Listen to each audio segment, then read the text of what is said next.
Hanap mo ba ay budget-friendly na mala Burger King? Baka Mob's Grilled Burger na ang hinahanap mo.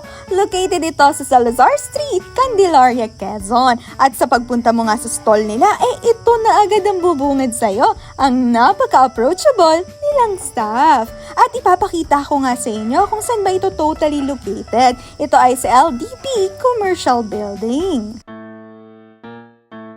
At yan na nga, sinerve na ang aking ultimate burger na kung saan ito ay 200 pesos lamang. Meron ka ng savory fries at double patty with ham na burger at syempre iced tea. Oh my God, excited na akong tikman.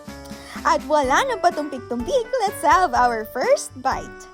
Ay, ang laki-laki nito at mapapasabi ka na lang na unang kagat, patty agad.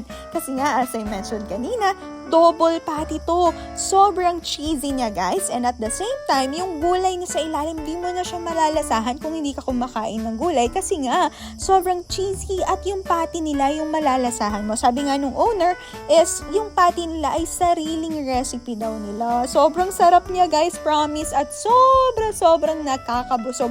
Samahan mo pa ng fries nila.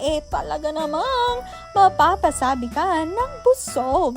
And take note, hindi lamang burger ang meron sila. Meron din silang burger steak, flavor shots, chicken wings, at iba-ibang klaseng pwede mong kainin na snacks na talaga namang budget-friendly at talaga namang sulit at mapapasabi ka na lang ng deserve ko to. Kaya ano pang hinihintay mo? Pumunta ka na sa Mob's Grilled Burger located at Salazar Street, Candelaria, Quezon. See ya!